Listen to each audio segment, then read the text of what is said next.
Good morning, student. Again, welcome in your bio class. So today's topic is Mendel's law. Before Mendel's law, we have discussed about term phenotype, term genotype, monohybrid cross, dihybrid cross, and these terms we have discussed. We have just know about some points detailing. We will give you according their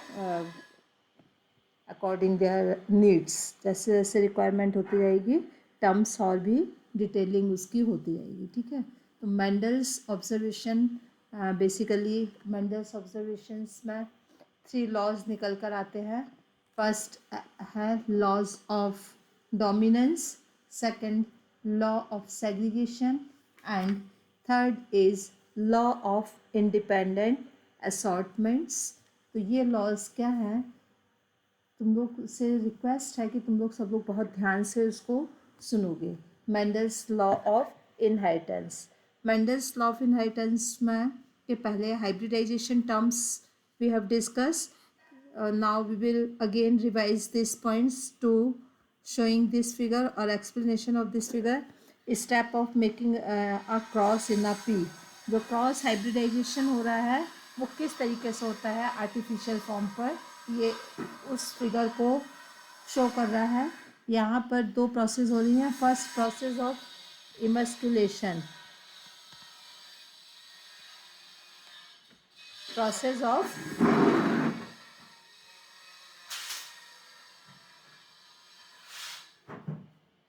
process of इमस्कुलेशन. Process of इमस्कुलेशन क्या है? Removal of anthers. ठीक है. एक दोनों आपको पता है कि पी प्लांट्स बाइसेक्सुअल है, both sex organ present in same plants. तो उसमें क्या करना है इमस्कुलेशन में? Removal of anthers. इमस्कुलेशन टर्म्स किसके लिए यूज हो रहा है? Removal of anthers. एंथर्स को पूरा रिमूव कर देंगे. ठीक है. और उसके सिर्फ क्या बचेगा? पिस्टल बचेगा और फीमेल पार्ट बचेगा. ठीक है. फिर ट्रांसफ़र ऑफ पॉलन ग्रेन्स जो है वो पॉलिनेशंस की प्रोसेस होगी. पॉलिनेशंस की प्रोसेस के बाद जो F1 जनरेशन होगी वो जो मिलेगी वो क्रॉस के बाद मिलेगी, आफ्टर क्रॉस के बाद. ठीक है. तो ये है इमस्कुलेशन प्रोसेस होती है. और फीलियल जनरेशन्स के लिए भी filial progeny, F1 filial progeny मतलब first generation, F2 filial, F2 progeny means second generation. ठीक है. तो हम लोगों ने ऑब्जर्वेशंस के कुछ पॉइंट्स रीड भी किए थे.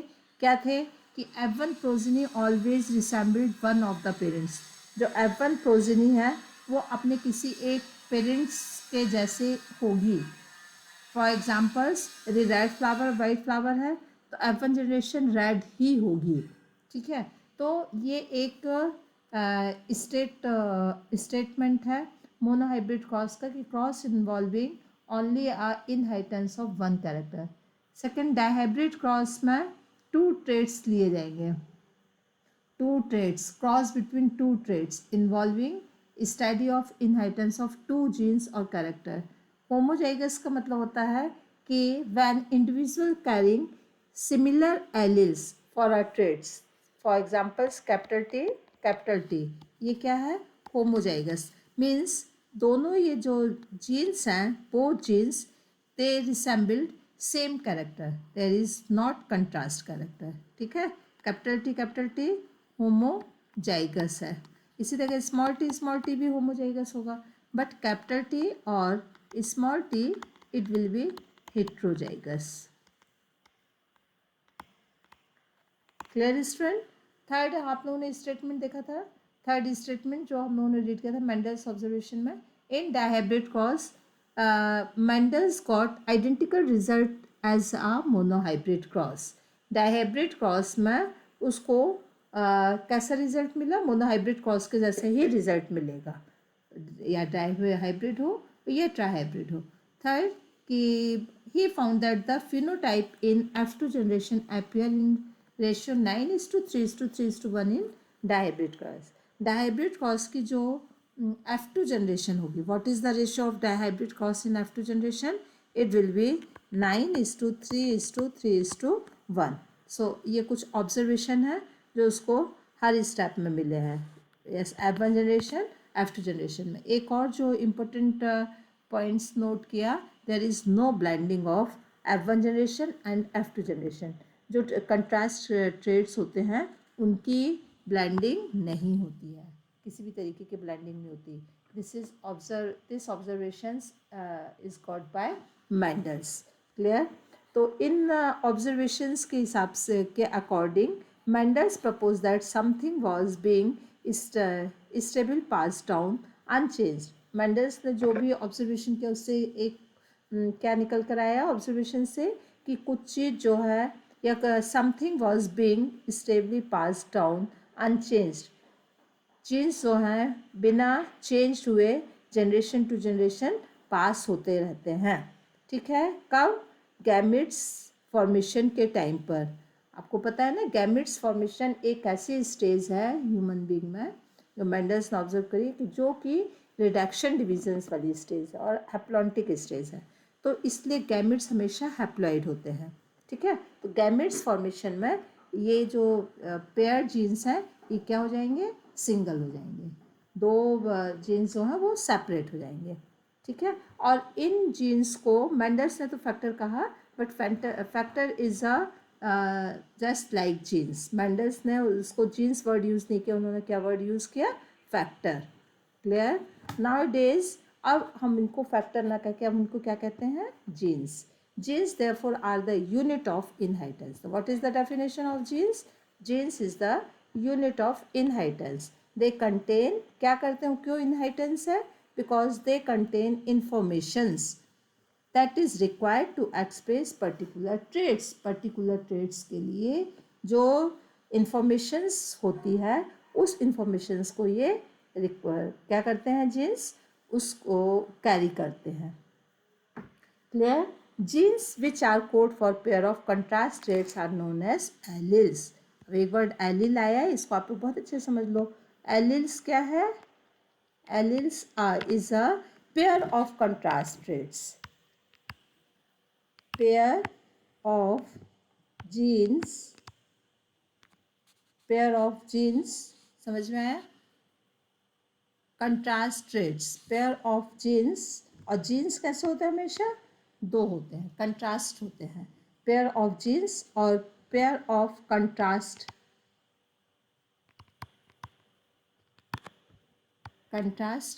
जीन्स. ठीक है. This is called as alleles. Alleles में हमेशा दो जीन्स होंगे. तो एलिल्स क्या हो जाएगा? Capital T capital T capital T means capital T भी एलिल्स होगा. कैपिटल टी स्मॉल टी भी एलिल्स है. स्मॉल टी भी एलिल्स. तीन तरीके के एलिल्स हैं. ये क्या है? एलिल्स. ठीक है. ए सिंगल ट्रेट्स, एक ट्रेट्स दो कंट्रास्ट जीन्स रखता है. This is called as alleles. They are slightly different from same genes. ठीक है.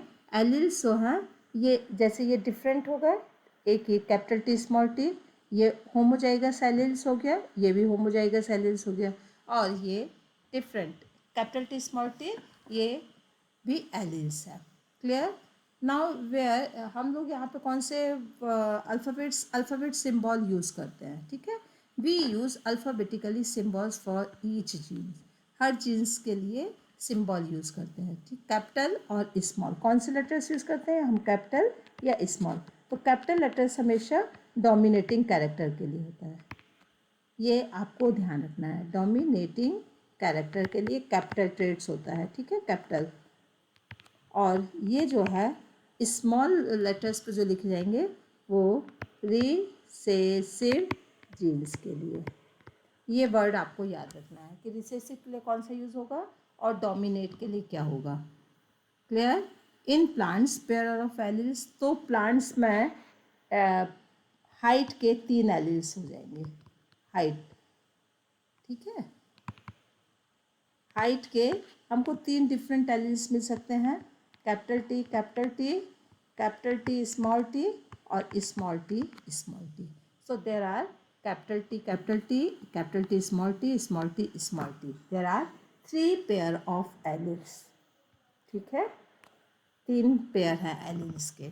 Mendels also proposed that in true breeding, tall and dwarf plants, variety of alleles pair of genes for height are identical. यदि दोनों genes same हैं तो this will be homozygous. Capital T, small t respectively this one. And or this is called as genotype. Capital T genotype ये की height कैसी होगी capital T की हमेशा वो उसकी हाइट लॉन्ग होगी. ठीक है, वो बिग होंगे प्लांट्स. क्यों होंगे बिग? क्योंकि उसमें दोनों जीन्स कैपिटल टी के और उसका genotype this is called as genotype genetical constitution. ठीक है, फिनोटाइप मीन्स कैपिटल टी और स्मॉल टी. इसको हम फिनोटाइप के फॉर्म पर कैसे समझेंगे? यदि एक प्लांट्स है जो कि जिसमें कैपिटल टी और स्मॉल टी दोनों जीन्स हैं, किसके? टॉल, एक टॉलनेस का जीन है, एक डॉर्फनेस का जीन है, लेकिन डोमिनेटिंग जीन कौन सा है? टॉल है. तो वो प्लांट्स फिजिकली कैसा देखने में लगेगा? टॉल प्लांट्स लगेगा. तो this is called as phenotype, physical appearances. Phenotype उसकी टॉल है बट जेनेटिकली उसमें कैपिटल टॉल भी है और कैपिटल टी भी है और स्मॉल टी भी है. क्लियर? तो this is called as phenotype appearance. Genotype appearance मतलब उसका जेनेटिक कॉन्स्टिट्यूशंस. उसका जेनेटिक कॉन्स्टिट्यूशन क्या है? कैपिटल टी यदि कोई प्लांट यदि टॉल है तो उसका जेनेटिक कॉन्स्टिट्यूशन कैसा हुआ? कैपिटल टी है उसका जेनेटिक कॉन्स्टिट्यूशन और वो प्योर टॉल है. ठीक है, प्योर टॉल का मतलब प्योर कैरेक्टर का मतलब होता है जब दोनों जीन्स एक ही ट्रेड्स को रिप्रेजेंट करें. ठीक है, कंट्रास्ट ट्रेड्स को ना रिप्रेजेंट करें. This is called as homo. Small T ये भी होमो है क्योंकि दोनों जो जीन्स हैं वो डॉर्फनेस को रिप्रेजेंट कर रहे हैं. क्लियर? तो कैपिटल टी स्मॉल टी और स्मॉल टी इस तरीके के 3 कॉम्बिनेशंस ईच ट्रेड्स में मिलेंगे. क्लियर? अब ये दोनों यदि आपको ये पता क्लियर हो गया capital T small T capital T small T, तो अब आप फिनोटाइप जनरेशन को अच्छे से रिसीव कर पाएंगे. Now for examples, here we take examples. ये देखो, ये एक प्लांट्स का एग्जांपल्स है. ये कैपिटल टी ये प्योर मेल प्लांट हो गया. Small T pure female plant हो गया. Clear student? क्लियर? अब कैपिटल टी ने गैमेट्स कितने दिए? दोनों कैपिटल टी होंगे. दोनों गैमेट्स क्या होंगे? कैपिटल टी होंगे. और डॉर्फ प्लांट्स ही क्या है? प्योर प्लांट्स हैं. ये भी प्योर टॉल प्लांट्स और ये प्योर डॉर्फ प्लांट्स. ठीक है, तो इसने डॉर्फ प्लांट्स ने 2 गैमेट्स दिए. कौन कौन से? Small T. और इसने कौन से गैमेट्स दिए? कैपिटल टी और कैपिटल टी. पता है ना आपको, गैमेट्स फॉर्मेशन पर जीन्स और सेपरेट हो जाएंगे. अब इनका कॉम्बिनेशन हुआ तो एक एक पेरेंटल जीन होगा और एक मैटरनल जीन होगा. ठीक है, तो ये एक कैपिटल एक इससे ये अटैच हुआ तो कैपिटल टी. फिर ये वाला इससे अटैच हुआ तो ये हो गया. ये इससे अटैच हुआ तो ये हो गया. ये इससे अटैच हुआ तो ये वाला हो गया. तो मतलब जो आपकी F1 जनरेशन मिली, कौन सी जनरेशन मिली? F1 generation. और ओबियसली F1 जनरेशन्स है विल बी हेट्रोजाइगस, मतलब उसमें कैपिटल टी और स्मॉल टी होंगे. समझ में आया? कैपिटल टी होगा उसमें और स्मॉल टी होगा. तो ये क्या हो गया? हेट्रोजाइगस. इसकी फिनोटाइप तो टॉल प्लांट्स हैं. पूरे प्लांट्स कैसे होंगे? F1 जनरेशन में टॉल होंगे बट उसमें डॉर्फनेस का भी जीन्स है. क्लियर? जब F1 जनरेशन की सेल्फिंग हुई, ठीक है, दिस वन इज सेल्फिंग, मतलब F1 जनरेशन में जो प्लांट्स का जेनेटिक कॉन्स्टिट्यूशन होगा कैपिटल टी स्मॉल टी ही होगा. इसकी जब सेल्फिंग हुई तो जो कॉम्बिनेशन आया वो F2 जनरेशन का आया. किस जनरेशन का आया? F2 जनरेशन का. और F2 जनरेशन ये पेरेंटल जैसे कॉम्बिनेशन को शो कर रही. पेरेंटल जैसा कॉम्बिनेशन मतलब कुछ प्लांट्स इसमें टॉल आ रहे हैं, कुछ प्लांट्स डॉर्फ आ रहे हैं. मीन्स 3 प्लांट्स कैसे आए? 3 प्लांट्स इसमें टॉल आए, ठीक है, 1 प्लांट्स डॉर्फ आया। तो इसने पूरे पेरेंटल कॉम्बिनेशन को शो किया, ठीक है ना? समझ में आ रहा है कि टॉल प्लांट्स भी आ गए, इसमें डॉर्फ प्लांट्स भी आ गए, ठीक है। तो ये इसका फिनोटाइप रेशो हो गया। और जीनोटाइप रेशो हम इस स्क्वायर के थ्रू फॉर्म करते हैं। This is called as Punnett square, ठीक है। इसको क्या कहते हैं? Punnett square. क्लियर? इस पुन्नेट स्क्वायर में आपको जेनेटिक कॉन्स्टिट्यूशन क्लियर हो जाएगा। कैपिटल टी इसने इसके साथ कॉम्बिनेशन किया, कैपिटल टी इसने इसके साथ कॉम्बिनेशन किया, कैपिटल टी स्मॉल टी इसने इसके साथ कॉम्बिनेशन किया, कैपिटल टी स्मॉल टी। और ये वाला इसके साथ ये वाला सॉरी ये वाले के साथ कॉम्बिनेशन हुआ, capital small T small T. तो ये जो 4 टाइप्स हुए, ये क्या है? Genotype ratio. और जीनोटाइप रेशो कैसे फॉर्म मिले? मतलब जैसे टोटल जितने भी प्लांट्स मिलेंगे उससे 1/4 डोमिनेटिंग कैरेक्टर को शो करेगा, प्योर डोमिनेट कैरेक्टर को, 1/4 शो करेगा प्योर रिसेसिव कैरेक्टर को, और 2/4 मीन्स 1/2 1/2 शो करेगा capital T small T. This is called as genotype ratio. तो जीनोटाइप रेशो कैसा आया? 1:2:1। और ये ऐसा ही आएगा मोनोहाइब्रिड क्रॉस में। इट इज़ ट्रू, इसमें कोई चेंज नहीं आएगा according to Mendel's observation. Clear student? यहाँ तक क्लियर हो गया? कभी कभी आपसे क्वेश्चन आ जाता है F2 generation, monohybrid cross in F2 generation, what is the ratio of genotype? Genotype का रेशो होगा तो ये होगा 1:2:1। Phenotype ratio 3:1। Monohybrid cross when one character has taken, when one character with 2 contrast genes। एक character किसका लिया है? Height का, जिसके 2 कंट्रास्ट जीन्स क्या है? डॉर्फनेस और टॉलनेस। क्लियर? तो ये कुछ टर्म्स आपको समझने हैं, क्योंकि ये टर्म्स पूरे इसी पे ही बेस्ड ट्रिकी क्वेश्चंस फॉर्म होते हैं। So this is the monohybrid cross. Clear? Now second one is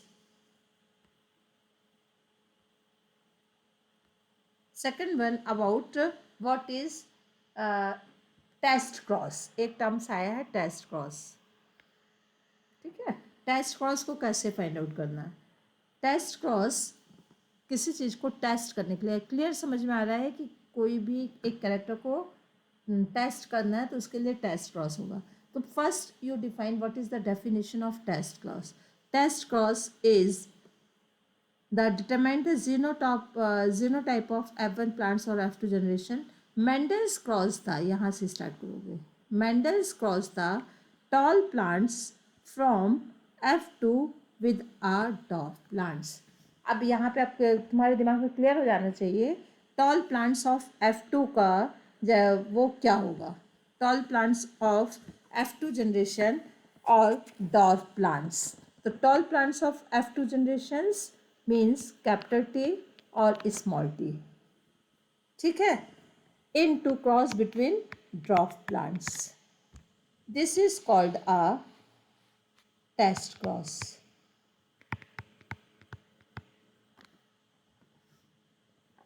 dwarf plant से ही टेस्ट होगा, डॉर्फ प्लांट से ही होगा। और यदि कैपिटल टी और small T into capital T और स्मॉल टी कैपिटल टी और small T, this one will be back cross.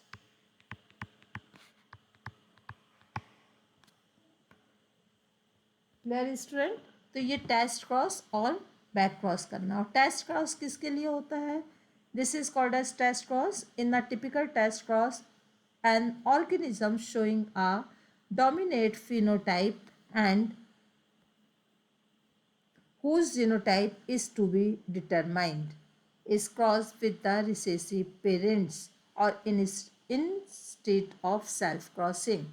The progeny of such cross can easily analyze। इसका यूज़ किसके लिए हो रहा है? ये टेस्ट क्रॉस का यूज़ क्या है? The progeny of such a test cross can easily be analyzed to predict the genotype of the test organisms। Clear? ये जीनोटाइप का क्या कौन सा जीनोटाइप होगा, ये हम फाइंड आउट कर सकते हैं बाय टेस्ट क्रॉस के थ्रू। ठीक है, तो यदि पुनेट स्क्वायर में हम टेस्ट क्रॉस का रेशो लेते हैं, पुनेट स्क्वायर में टेस्ट क्रॉस का ratio, see here, see this figure, this is homozygous recessive W W. Homozygous recessive क्या है, स्मॉल डब्ल्यू स्मॉल डब्ल्यू। ठीक है, और सबसे पहले हम लोगों ने क्या दिया, देखा यहाँ पर, ये होमोजाइगस ने गैमेट्स अपने सेपरेट किए, कैपिटल डब्ल्यू आया, और इसने होमोजाइगस रिसेसिव ने अपने गैमेट सेपरेट किए, ये स्मॉल डब्ल्यू आया। ठीक है, अब इसका क्रॉस किससे किया है, स्मॉल डब्ल्यू का कैपिटल डब्ल्यू से क्रॉस किया, तो यहाँ पे क्या, capital W small W, capital W small W, capital W small W, इसमें भी यही लिया है, होमोजाइगस रिसेसिव लिया है, और कैपिटल और दूसरा क्या लिया है, ये लिया है। ठीक है, ये दोनों कैरेक्टर लिए, तो इसमें ये कॉम्बिनेशन मिला, कौन सा, capital W small W, capital W small. अब इसको डोमिनेटिंग फिनोटाइप से इसको वो करना है, इसका हमको जीनोटाइप पता नहीं है, तो इसको हम डब्ल्यू डब्ल्यू से क्रॉस करेंगे, या इसका डब्ल्यू डब्ल्यू आया बेटा, ठीक है ना, ऑल वायलेट फ्लावर आया, और इसका हेट्रोजाइगस कंडीशन आया, कैपिटल डब्ल्यू स्मॉल डब्ल्यू। ठीक है, कैपिटल डब्ल्यू स्मॉल डब्ल्यू का रिसेसिव कैरेक्टर से किया, रिसेसिव कैरेक्टर से। ठीक है, तो जो प्लांट्स मिलेगा वो सब सेम मिलेंगे, कैसे, ये वाले से हुआ कैपिटल डब्ल्यू स्मॉल डब्ल्यू, ये कैपिटल डब्ल्यू स्मॉल डब्ल्यू, और small W small W, small W small W, मतलब दो तरीके कॉम्बिनेशन मिलेंगे हमको, वायलेट कलर के फ्लावर और वाइट कलर के फ्लावर, और वो किस पोजीशन पे होंगे, 2:2, 2:2, और या 1:1, जितने आपके वायलेट फ्लावर होंगे उतने ही वाइट फ्लावर होंगे। ठीक है, और यदि होमोजाइगस हमने रिसेसिव लिया है, उसका होमोजाइगस का हमने क्रॉस कराया है कैपिटल डब्ल्यू से, तो पूरे हमारे फ्लावर वायलेट होंगे।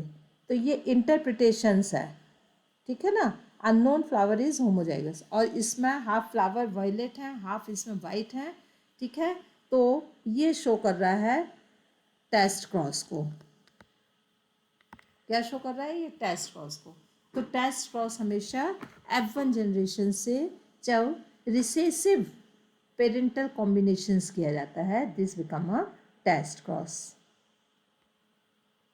क्लियर स्टूडेंट, बेस तो यहाँ पे दो टर्म्स यूज हुए हैं, टेस्ट क्रॉस और बैक क्रॉस, बुक में नहीं है बट बैक क्रॉस हम आपको बता रहे हैं कि back cross means F1 generation हमेशा हेट्रोजाइगस होगी, it cross between capital W W और स्मॉल डब्ल्यू डब्ल्यू, ये क्या हो जाएगा, ये हमेशा बैक क्रॉस होगा, बैक क्रॉस होगा। और टेस्ट क्रॉस क्या होगा, capital W small W is cross between small W, this one. तो इसमें जो कॉम्बिनेशन मिलेगा 1:1 का, मतलब जितने आपके वायलेट होंगे उतने ही वाइट होंगे, और इसमें कॉम्बिनेशन मिलेगा ऑल विल बी वायलेट, सब वायलेट होंगे इसमें, all flower will be violet. Clear, समझ में आया आप लोगों को। अब एक बार आप इसकी स्टडी करोगे, उसके बाद फिर आप मुझसे पूछोगे। तो ये टॉप कुछ टर्म्स हो गए। Now in next video we will start from Mendel's law of inheritance. अब इसके बाद मेंडल्स लॉ शुरू होगा, law of dominance, law of segregation और law of independent assortments. So in today's video lecture you have discussed about Mendel's observations, you have discussed about F1 generations ratio, F2 generation ratio in monohybrid cross, and what is the genotype, what is the phenotype, or you have read about back cross or test cross. Now I will finish my lecture from here. I hope you understood each and every point. Thank you, student. Have a nice